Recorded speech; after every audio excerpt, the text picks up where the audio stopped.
झारखंड सरकार आपके घर डिजी साथ लेकर आई है। अब पढ़ाई नहीं रुकेगी।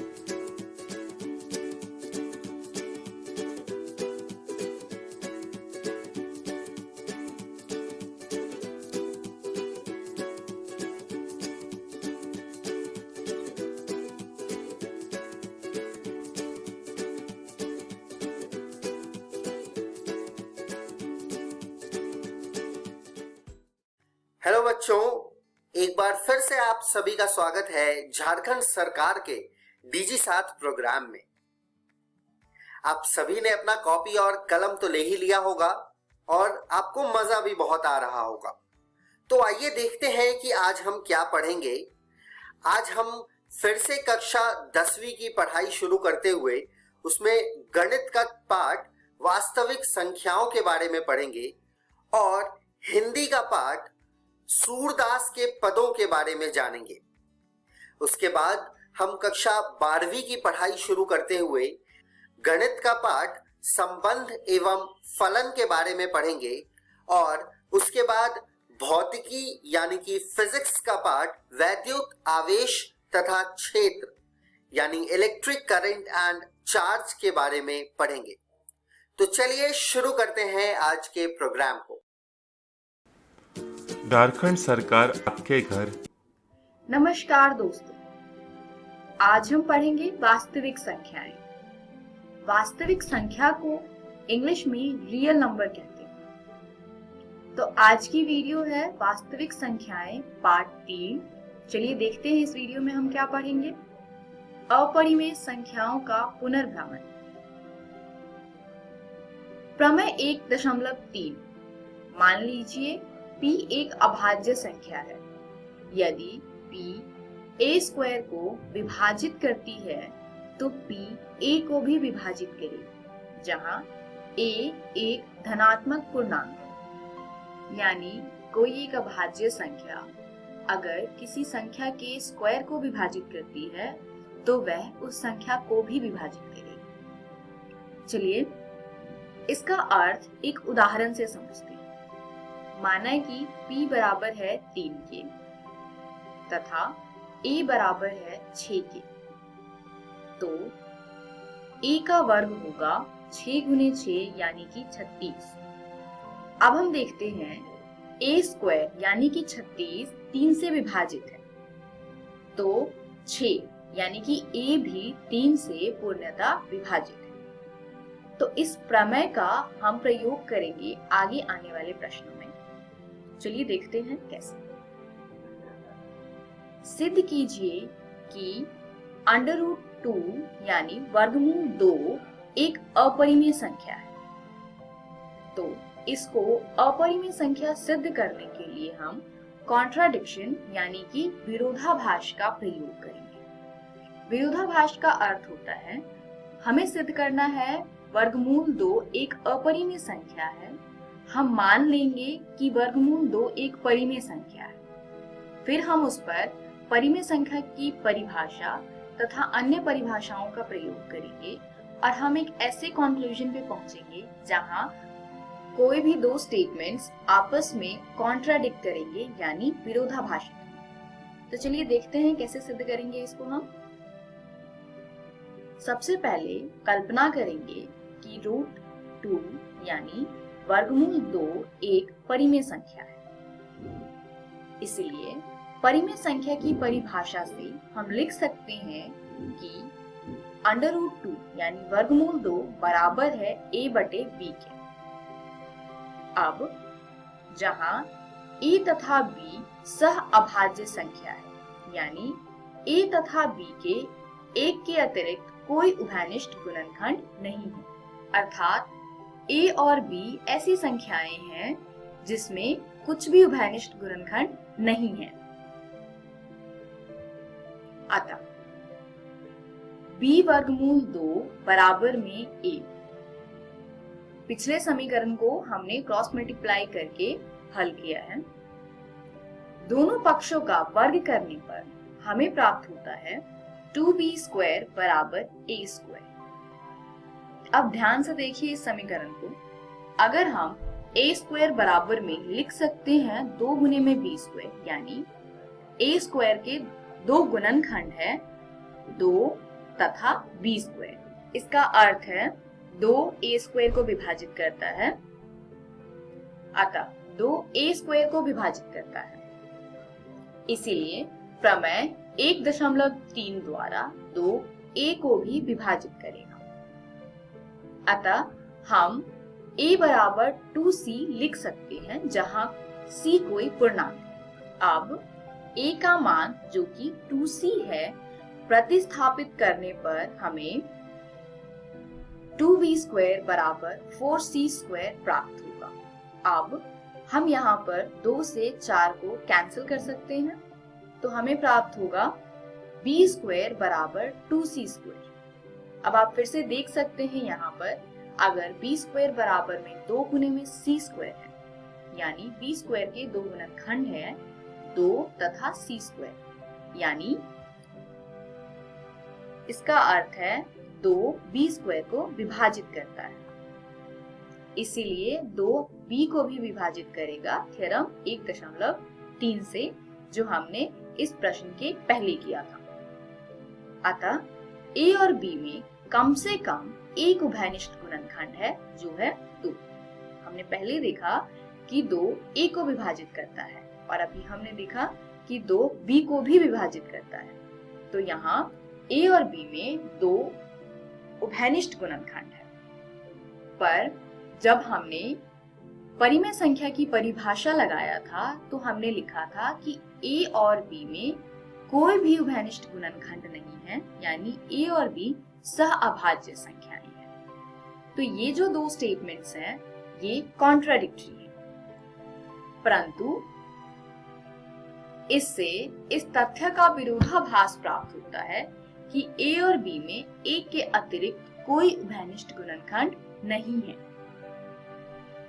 यह विरोधाभास हमें इस कारण प्राप्त हुआ है क्योंकि हमने एक त्रुटिपूर्ण कल्पना कर ली है कि वर्गमूल 2 एक परिमेय संख्या है। अतः हम निष्कर्ष निकालते हैं कि वर्गमूल 2 एक अपरिमेय संख्या है। तो दोस्तों, आपको भी किसी अपरिमेय संख्या को अपरिमेय सिद्ध करने के लिए यही सारे स्टेटमेंट्स और यही सारे स्टेप्स का प्रयोग करना है। तो आप इन सभी स्टेप्स को अपनी नोटबुक में नोट कर लें तथा घर जाकर के अपनी NCERT की किताब से इस प्रकार के प्रश्नों का हल करें ताकि आपको स्टेप्स लर्न हो जाए। इस वीडियो में हमने सीखा अपरिमेय संख्याओं का पुनर्भ्रमण, जिसमें हमने अपरिमेय संख्या कैसे सिद्ध करते हैं ये सीखा। अगली वीडियो में हम देखेंगे परिमेय संख्याओं और उनके दशमलव प्रसारों का पुनर्भ्रमण। धन्यवाद।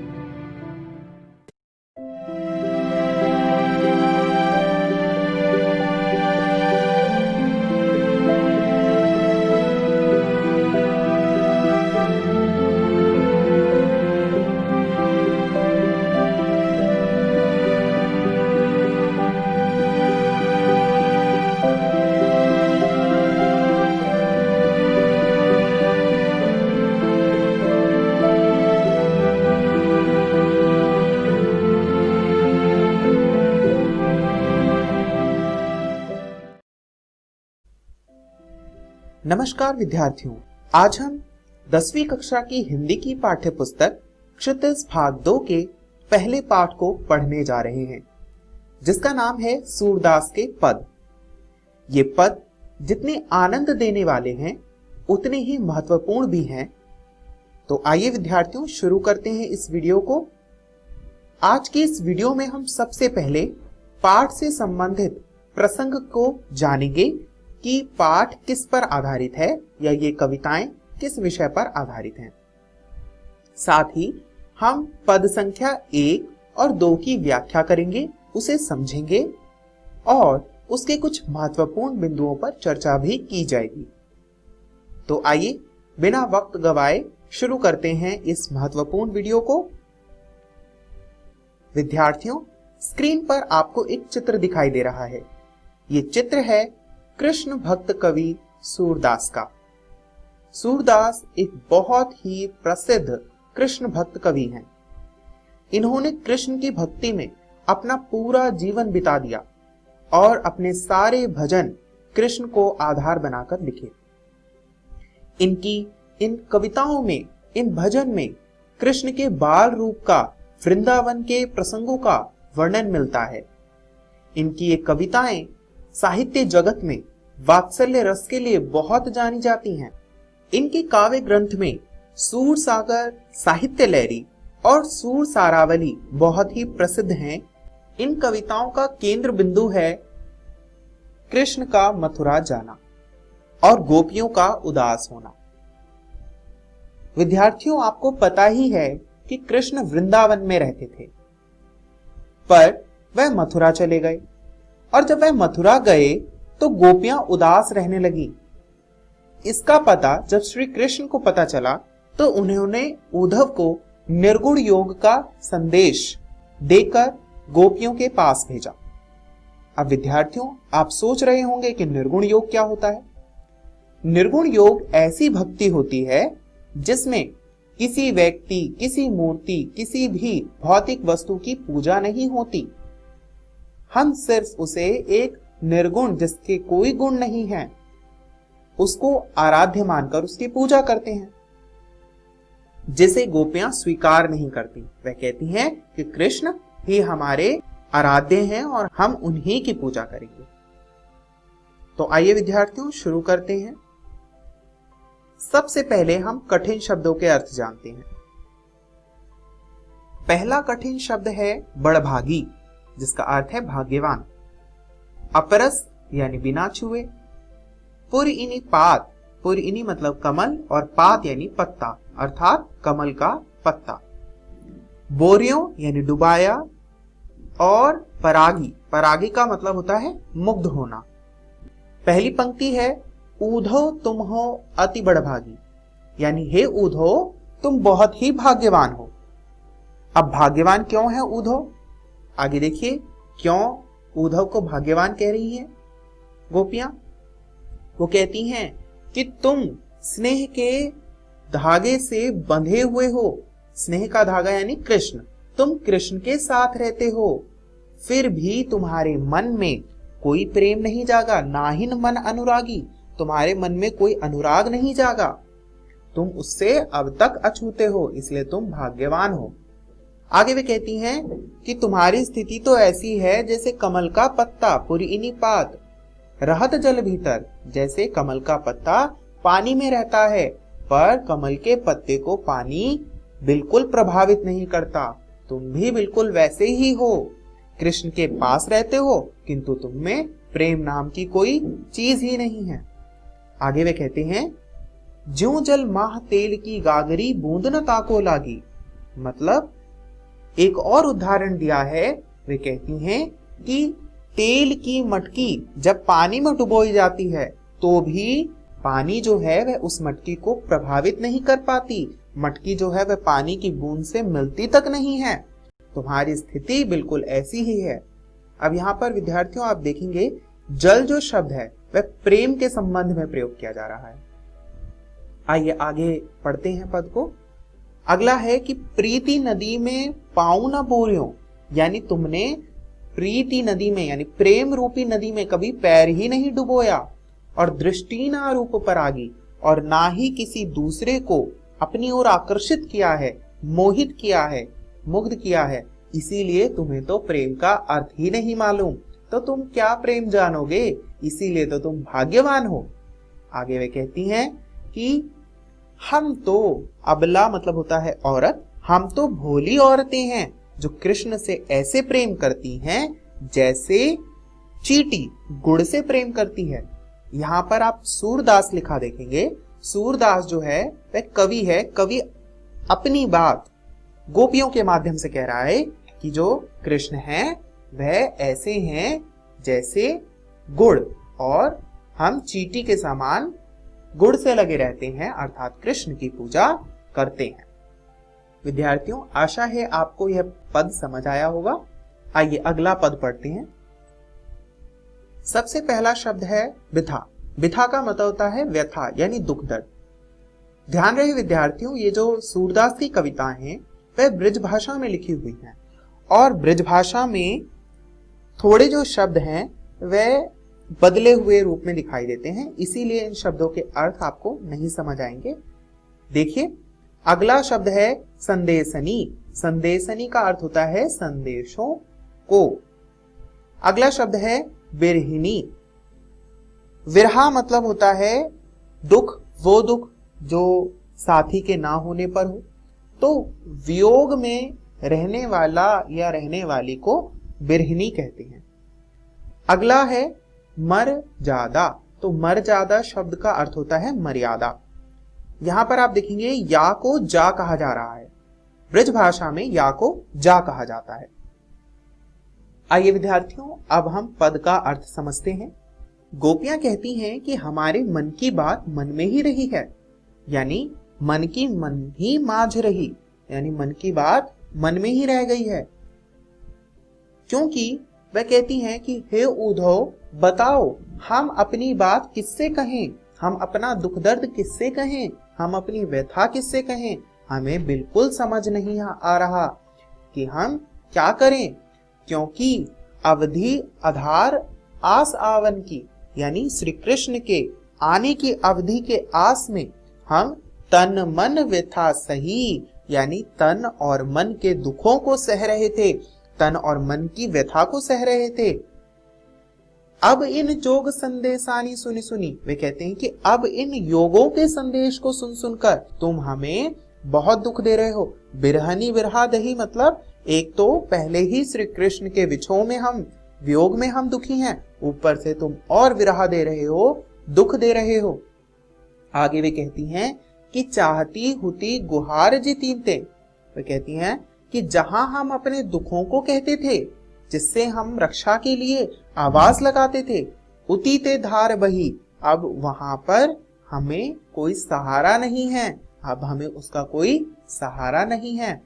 अंत में वे कहती हैं कि अब धीर धरे क्यों मर्यादा ना लही।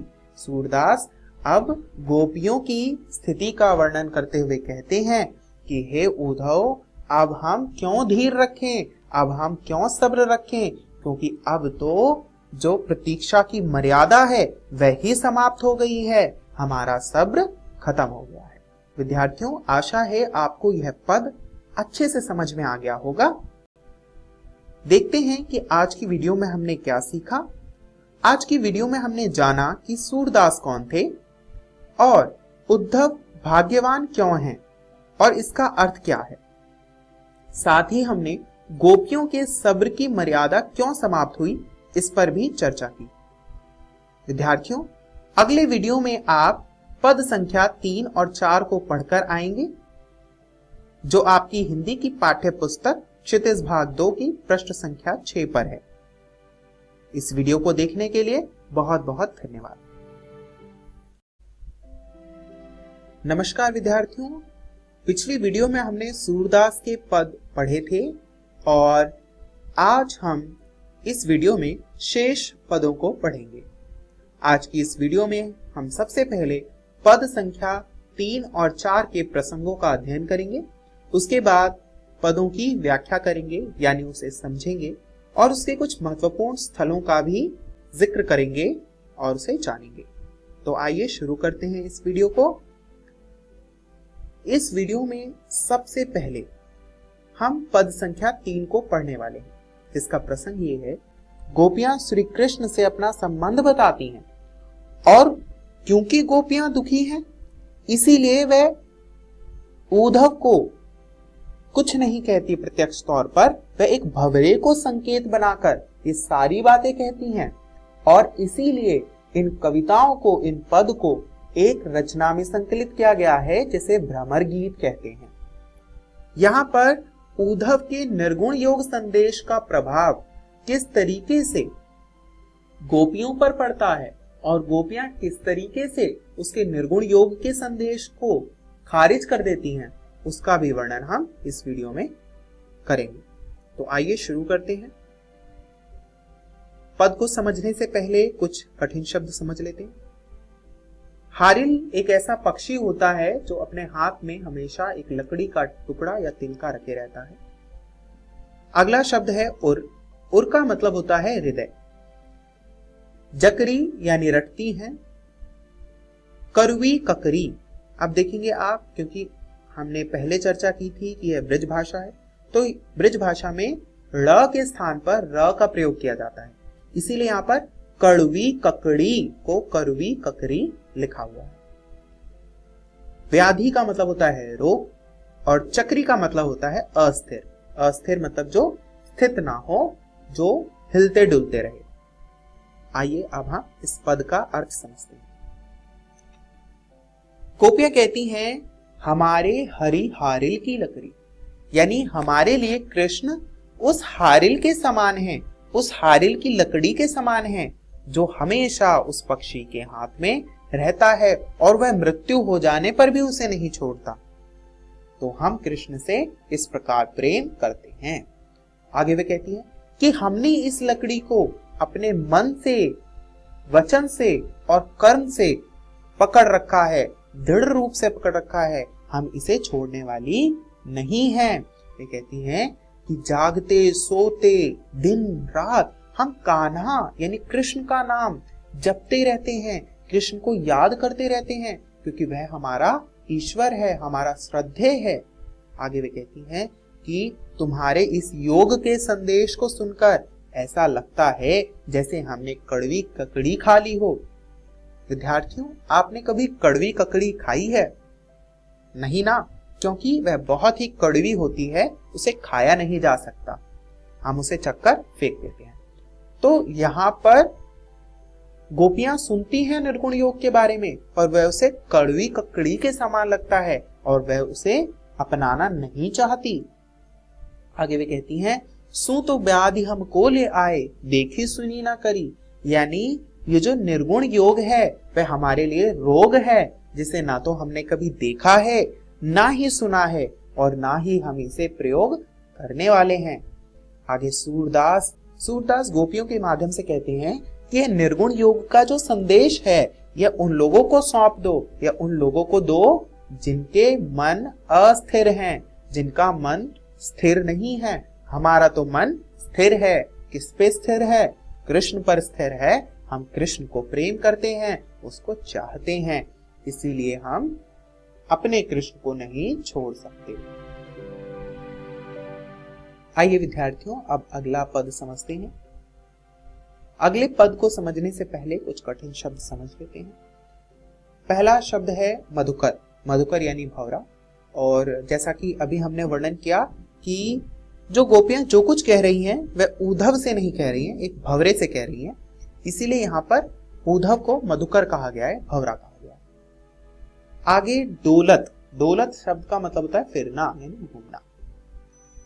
फेर पाही मतलब फिर प्राप्त होंगे या पाएंगे। और अगला शब्द है धर्म। धर्म यानी धर्म। जो ब्रज भाषा है उसमें रेफ का विधान नहीं होता, रा रेफ का विधान नहीं होता, इसलिए जहां पर भी रा का प्रयोग होता है वह पूरे रूप में होता है, तो रेफ की जगह पर पूर्ण रा का प्रयोग किया जाता है, इसीलिए धर्म धर्म है। आइए व्याख्या देखते हैं। हरिहर राजनीति पर आए। यहां पर गोपियां कहती हैं कि श्री कृष्ण जो हैं वह राजनीति पढ़ चुके हैं, उन्हें अब नीतियों का ज्ञान हो गया है, इसीलिए वह पहले भंवरे को भेजकर, मधुकर को भेजकर सारे समाचार प्राप्त कर लेते हैं, हमारी स्थिति के बारे में जान लेते हैं। और एक तो पहले से ही चतुर थे वह, और अब उन्होंने बड़े बड़े ग्रंथ पढ़ लिए हैं। गुरु का अर्थ है अब गुरु ग्रंथ पढ़ाए, मतलब गुरु का मतलब बड़े, तो अब उन्होंने और बड़े बड़े ग्रंथ पढ़ लिए हैं और वह बहुत ही चतुर हो गए हैं। आगे वे कहती हैं कि बढ़ी बुद्धि जानी जो उनकी जोग संदेश पठाए। उनकी बुद्धि इतनी बढ़ गई है कि वह हमें योग संदेश पढ़ा रहे हैं। वो कहती हैं कि उद्धव भले लोग आगे के। अब यहाँ पर देखिए, यहाँ पर गोपियों की वाक पटुता देखिए, यानी बात करने की चपलता देखिए कि वह कहती हैं कि हे उद्धव, उद्धव तो बहुत ही भले व्यक्ति हैं, बहुत ही भले मानस हैं। परहित डोलत ढाए।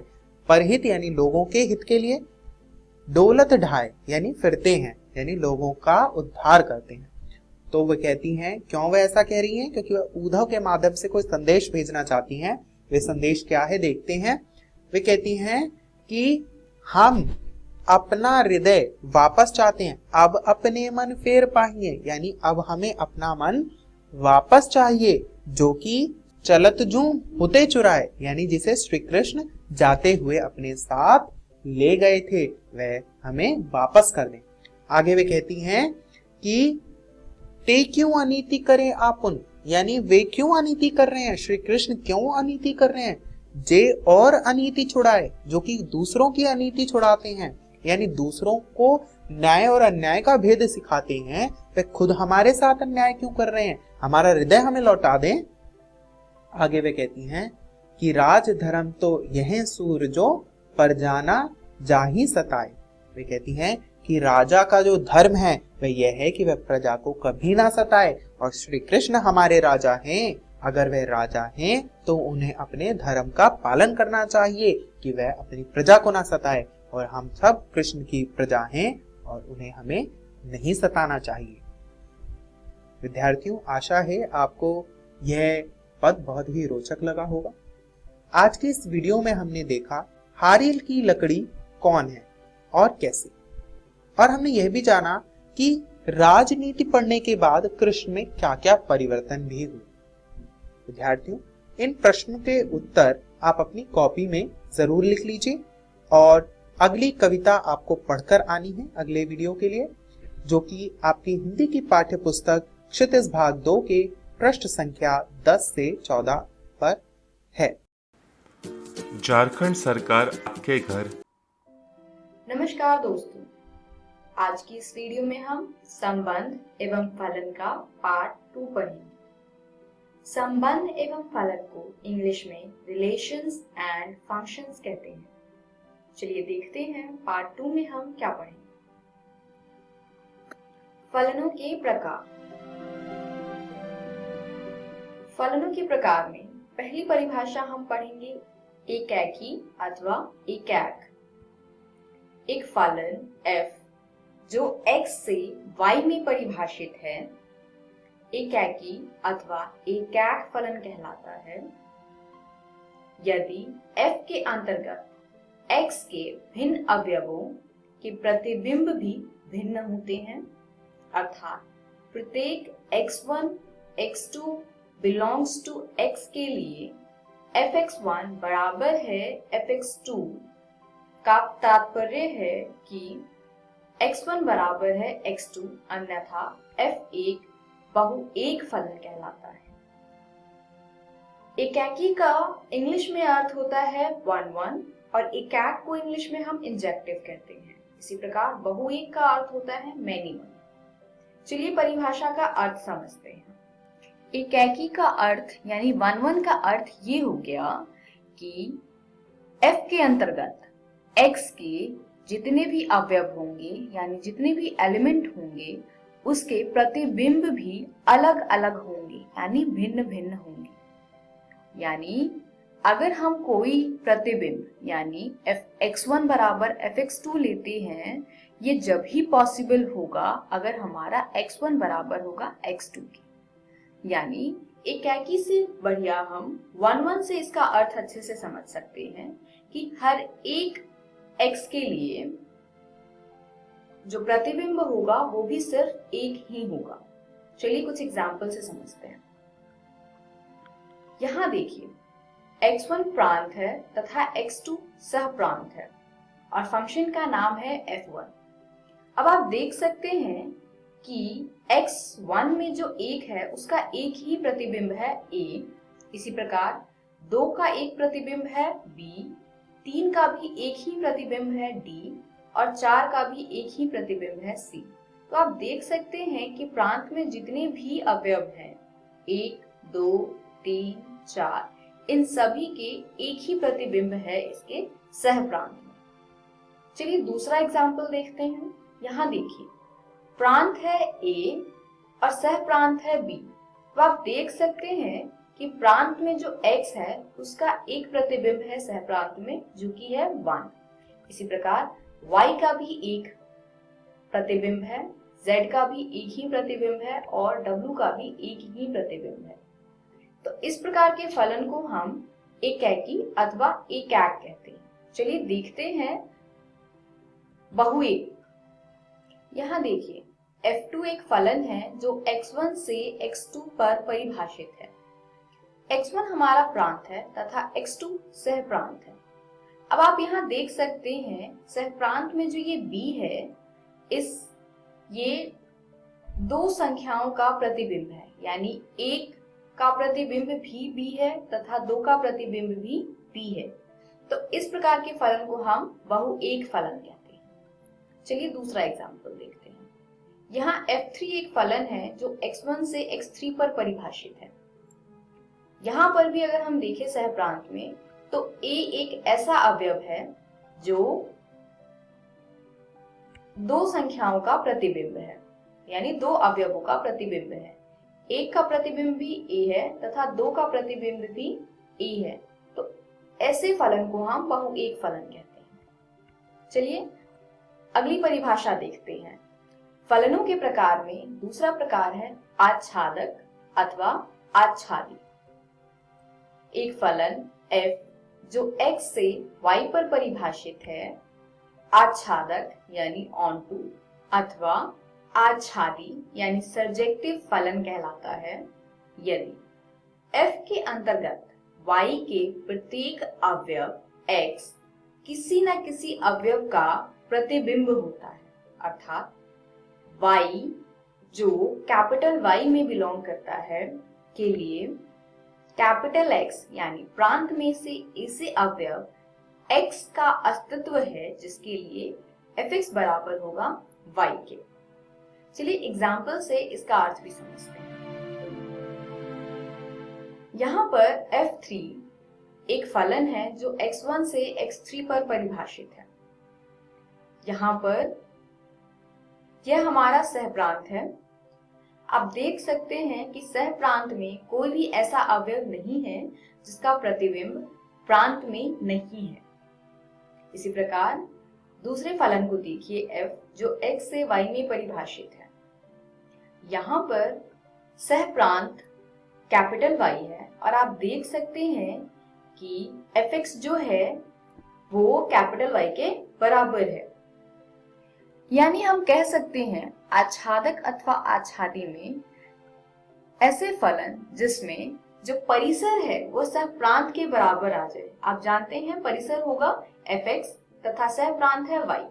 तो ऐसे फलन जहां पर सह प्रांत तथा परिसर आपस में बराबर हो जाएं, ऐसे फलन को हम ऑनटू कहते हैं। चलिए एक ऐसे फलन का एग्जाम्पल लेते हैं जो आच्छादक नहीं है। इस फलन को देखिए, इसमें प्रांत है 1, 2, 3, 4 तथा सह प्रांत है a, b, c, d तथा अब आप देख सकते हैं कि इसका परिसर क्या है a, b, d। यानी यहाँ पर एक अवयव c ऐसा है जो प्रांत के किसी भी अवयव का प्रतिबिंब नहीं है। यानी यहाँ पर हमें मिलता है कि परिसर जो है वो पूरी तरीके से सह प्रांत के बराबर नहीं है, इसलिए ये फलन एक आच्छादक फलन नहीं है। चलिए तीसरा प्रकार देखते हैं, एकैकी तथा आच्छादक। इसको हम एकैकी आच्छादी भी कहते हैं। ये वो फलन होते हैं जो एकैकी भी हो और आच्छादक भी हो।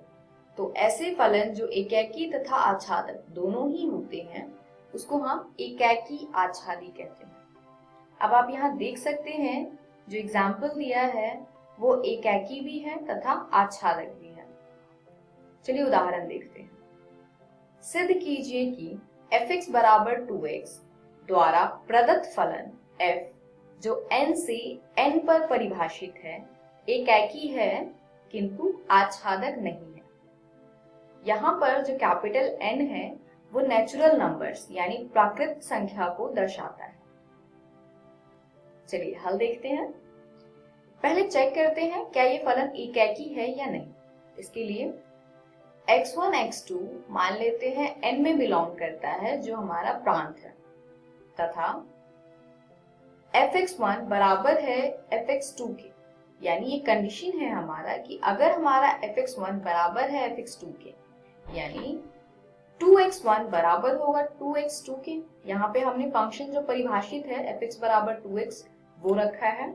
अब आप 2 से 2 को काटेंगे तो ये आया x1 बराबर x2, यानी परिभाषा के हिसाब से अगर fx1 बराबर है fx2 के तो हम प्राप्त कर पा रहे हैं कि x1 भी x2 के बराबर है।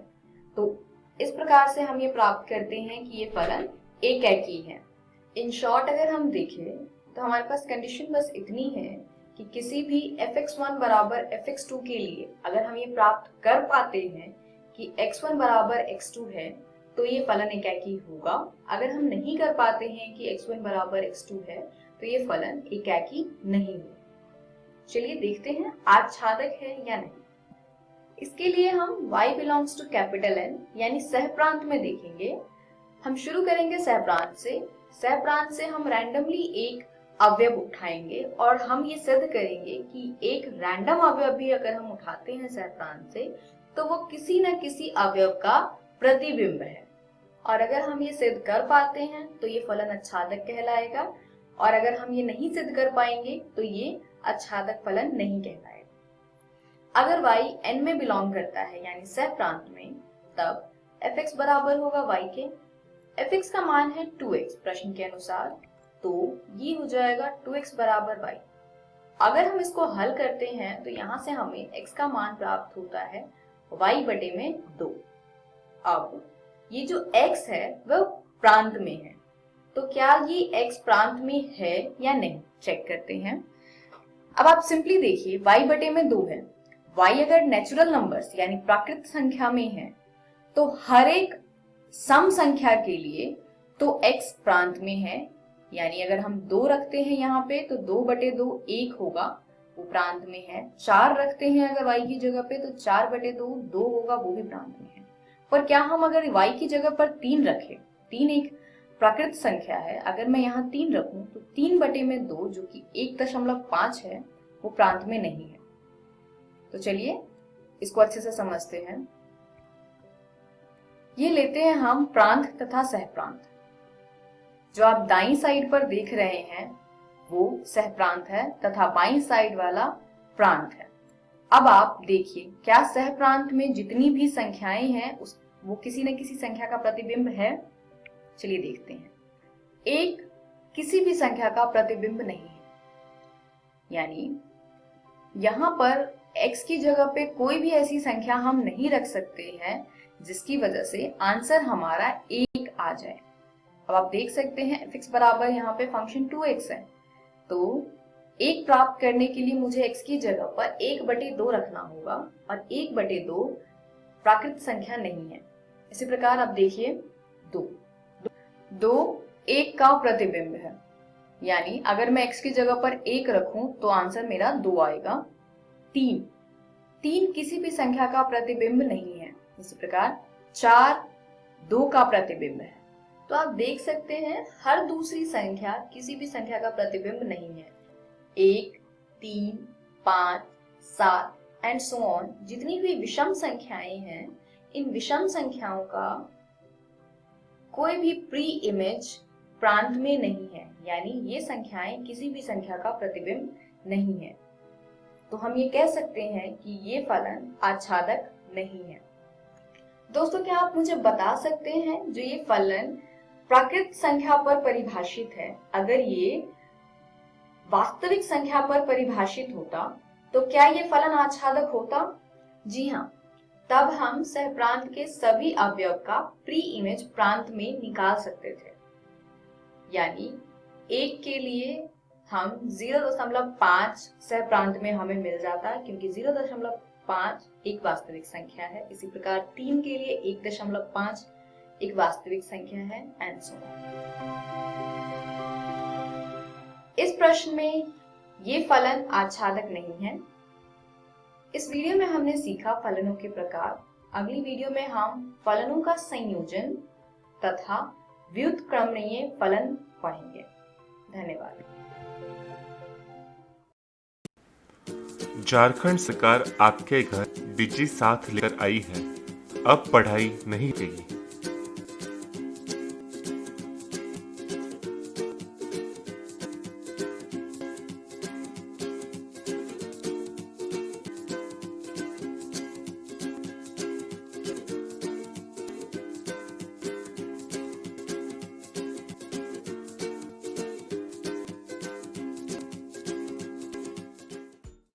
हेलो बच्चों, एक बार फिर से आप सभी का स्वागत है झारखंड सरकार।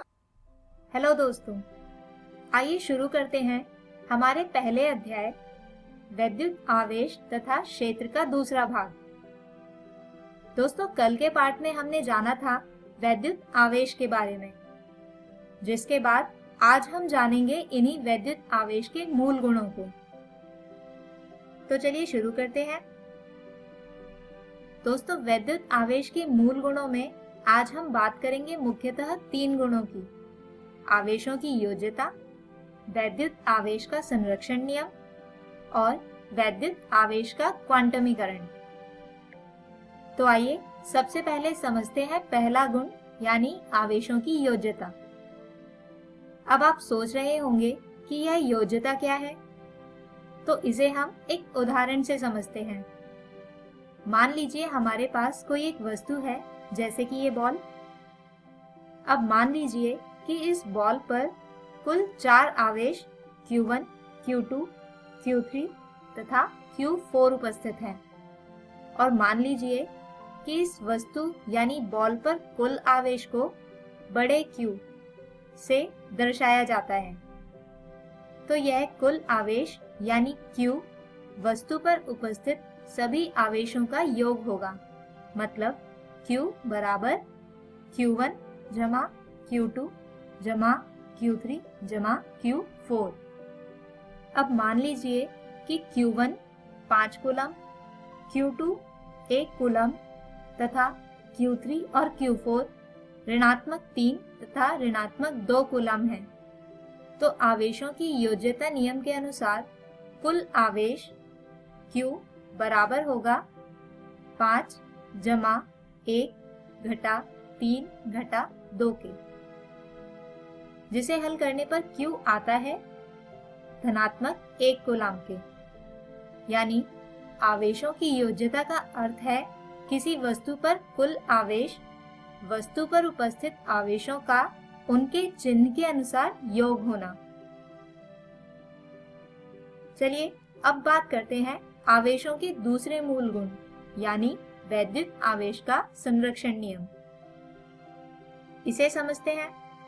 मान लीजिए हमारे पास 2 छड़ हैं, जिसमें से किसी एक छड़ पर कुछ आवेश उपस्थित है और यह दोनों ही छड़ मिलकर बनाती हैं एक निकाय यानी सिस्टम।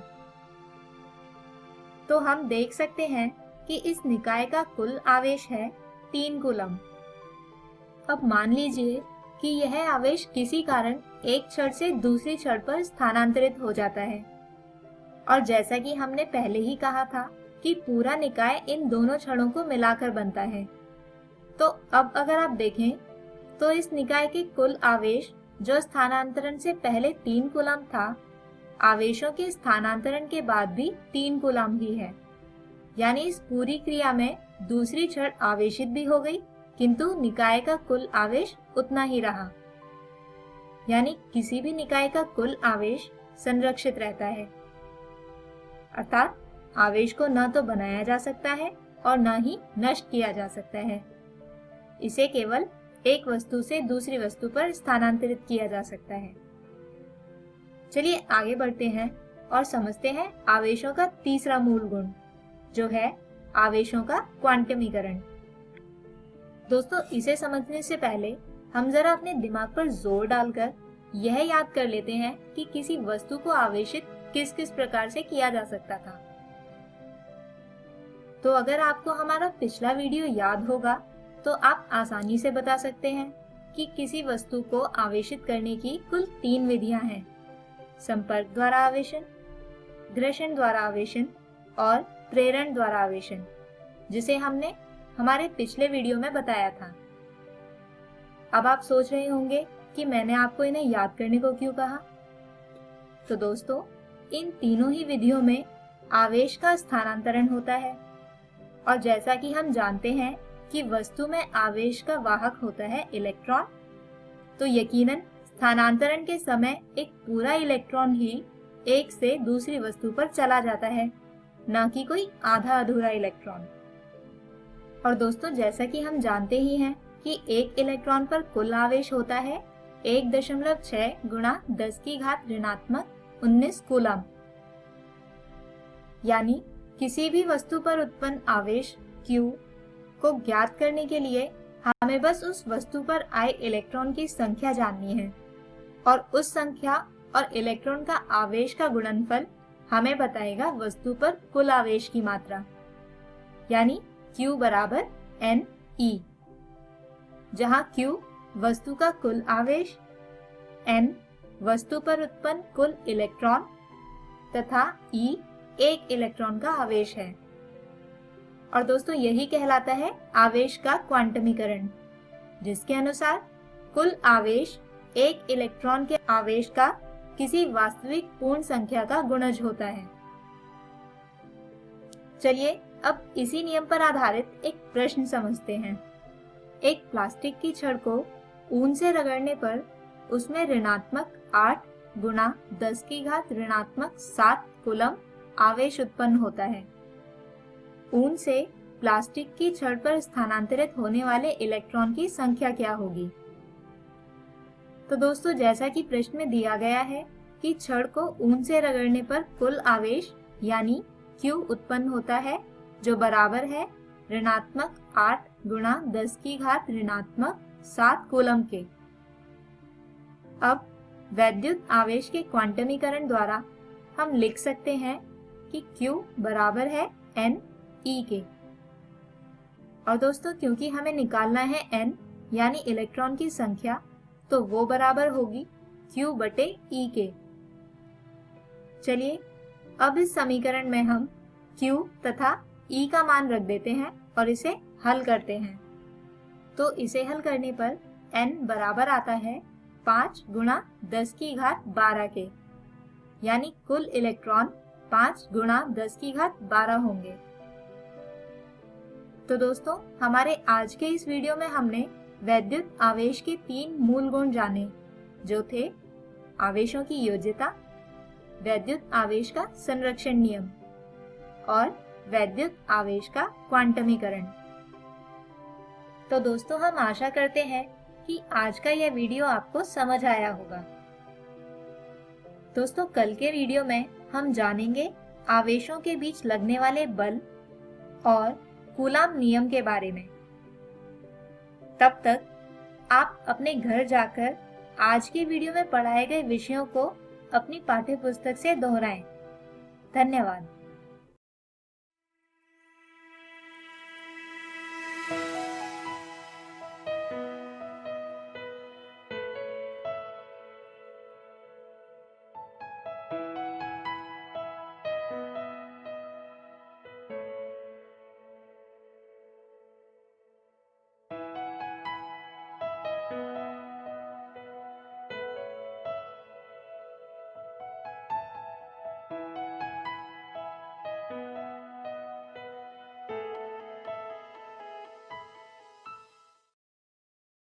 हेलो दोस्तों, इस वीडियो लेक्चर में आपका स्वागत है। दोस्तों, हमारे पिछले वीडियो में हम बात कर रहे थे क्लास 12 के फर्स्ट चैप्टर वैद्युत आवेश तथा क्षेत्र की, जिसमें आज हम जिन टॉपिक की बात करेंगे वो है आवेशों के बीच बल तथा कूलाम नियम की। तो आइए बात करते हैं सबसे पहले टॉपिक आवेशों के बीच लगने वाले बल की। दोस्तों, हमने हमारे पिछले वीडियो में देखा था कि अलग अलग वैद्युत आवेश एक दूसरे को अट्रैक्ट यानी आकर्षित करते हैं, जबकि एक समान आवेश एक दूसरे को रिपेल यानी प्रतिकर्षित करते हैं। यानी इन दोनों ही परिस्थितियों को देखते हुए हम ये कह सकते हैं कि वैद्युत आवेश एक दूसरे पर फोर्स यानी बल लगाते हैं। लेकिन क्या आपने कभी सोचा है कि इस बल का परिमाण यानी मैग्नीट्यूड कितना होता है? तो दोस्तों, बल के इस परिमाण को मापने का आइडिया सबसे पहले आया था फ्रेंच भौतिक शास्त्री चार्ल्स ऑगस्टिन दे कूलम्ब को, और उनके द्वारा किन्हीं दो वैद्युत आवेशों के बीच लगने वाले इस बल को मापने के नियम को कहा जाता है कूलाम्ब नियम। दोस्तों, इस नियम के अनुसार किन्हीं दो वैद्युत आवेशों के बीच लगने वाले बल का परिमाण आवेशों के गुणनफल के अनुक्रमानुपाती होता है। यानी हम लिख सकते हैं कि बल अनुक्रमानुपात Q1 गुणा Q2। इसके अलावा ठीक गुरुत्वाकर्षण बल के जैसे ही इस बल का परिमाण भी व्युत्क्रमानुपाती होता है आवेशों के बीच की दूरी के वर्ग के। यानी अगर दोनों आवेशों के बीच की दूरी r है तो बल व्युत्क्रमानुपाती होगा r की घात 2 के। अब अगर हम इन दोनों ही स्टेटमेंट्स को साथ में लिखें तो बल के परिमाण F को लिखा जा सकता है अनुक्रमानुपात Q1 Q2 बटे r की घात 2। और अगर अनुक्रमानुपातिकता के चिन्ह को हटाया जाए तो F बराबर होगा K Q1 Q2 बटे r की घात 2 के। दोस्तों, यहाँ पर K को बोला जाता है आनुपातिकता स्थिरांक और इसका मान होता है 1/4 पाई एप्सिलॉन नॉट के। लेकिन दोस्तों, जैसा कि हम जानते हैं कि बल एक सदिश राशि होती है, यानी इसके परिमाण के साथ साथ इसकी एक निर्धारित दिशा भी होती है। और अगर हम माने कि यहाँ ये दो वैद्युत आवेश हैं जो एक दूसरे पर बल लगा रहे हैं, लाल वाले आवेश को हम 1 से अंकित करते हैं और नीले वाले आवेश को 2 से। अब जैसा कि हम देख रहे हैं कि ये दोनों ही आवेश एक दूसरे को अपनी ओर खींच रहे हैं, यानी आवेश 1 की वजह से आवेश 2 पर जो बल लग रहा है वो कुछ इस दिशा में होगा। दोस्तों, इसे हम लिख सकते हैं F21, यानी आवेश 2 पर आवेश 1 की वजह से लगने वाला बल। और ठीक इसी तरह आवेश 1 पर आवेश 2 की वजह से लगने वाला बल कुछ इस तरह से होगा और इसे लिखा जा सकता है F12, यानी आवेश 1 पर आवेश 2 की वजह से लगने वाला बल। अब दोस्तों, कूलाम्ब नियम के अनुसार इन दोनों ही बलों का परिमाण होगा एक समान और जो बराबर होगा 1/4 पाई एप्सिलॉन नॉट गुणा Q1 Q2 बटे r की घात 2। दोस्तों, यहाँ पर एप्सिलॉन नॉट को कहा जाता है परमिटिविटी ऑफ वैक्यूम, यानी निर्वात की पारगम्यता, और इसका मान होता है 8.854 गुणा 10 की घात ऋणात्मक 12 कूलम की घात 2 प्रति न्यूटन प्रति मीटर स्क्वायर। और इस मान को रखकर हम निकाल सकते हैं 1/4 पाई एप्सिलॉन नॉट की वैल्यू, जो होती है 9 गुणा 10 की घात 9 न्यूटन मीटर स्क्वायर प्रति कूलम स्क्वायर के बराबर। आइए अब इसी नियम पर आधारित एक उदाहरण समझते हैं। क्वेश्चन है 5 माइक्रोकूलम आवेश के 2 कणों को 1 मीटर लंबे विद्युत रोधी तार से जोड़ा जाता है तथा इस निकाय को एक चिकनी सतह वाली मेज पर रखा जाता है। तार में उत्पन्न होने वाले खिंचाव की गणना करें। यानी 2 कण जिनका आवेश 5-5 माइक्रोकूलम है किसी 1 मीटर लंबे विद्युत रोधी तार से जुड़े हैं। दोस्तों, तार विद्युत रोधी होने की वजह से यहाँ आवेश एक कण से दूसरे कण पर स्थानांतरित नहीं होगा। इसके अलावा ये पूरा निकाय एक चिकनी सतह वाली मेज पर रखा है जिससे किसी भी तरह की मूवमेंट को हम देख सकें। अब हमें निकालना है इस तार में उत्पन्न होने वाला खिंचाव। तो आइए सबसे पहले समझते हैं कि ये खिंचाव आखिर होगा क्यों, और इसे समझने के लिए हम देखते हैं इस मेज का टॉप व्यू। तो दोस्तों, जैसा कि हमने कहा था कि दो समान आवेश करते हैं एक दूसरे को रिपेल यानी प्रतिकर्षित, यानी ये दोनों आवेश एक दूसरे पर लगाएंगे बल एक दूसरे के विरुद्ध कुछ इस दिशा में, जिसकी वजह से तार में होगा खिंचाव। और दोस्तों, यहाँ पर जो क्वांटिटीज हमें दी गई हैं वो हैं Q1 बराबर Q2 बराबर 5 माइक्रो, या यूं कहें कि 5 गुणा 10 की घात ऋणात्मक 6 कूलम, और R बराबर है 1 मीटर के। अब न्यूटन के तीसरे नियम के अनुसार ये खिंचाव होगा कणों पर लगने वाले बल के ही बराबर, यानी T बराबर F, और कूलम नियम से हम निकाल सकते हैं F, जो बराबर होगा 1/4 pi epsilon not Q1 Q2 बटे R की घात 2 के। अब यहाँ पर हम Q1 Q2 और R का मान रखकर इसे हल करें तो F आता है 0.225 न्यूटन, यानी तार में उत्पन्न खिंचाव था 0.225 न्यूटन। तो दोस्तों, हम उम्मीद करते हैं कि आज की इस वीडियो में बताए गए टॉपिक्स आपको समझ आए होंगे।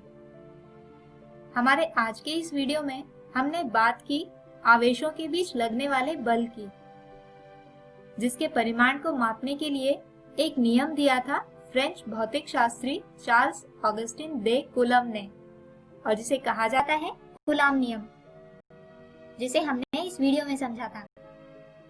हमारे अगले वीडियो में हम बात करेंगे इसी पाठ के दो अन्य विषय, वैद्युत क्षेत्र और वैद्युत क्षेत्र रेखाओं की। तब तक के लिए take care and good bye.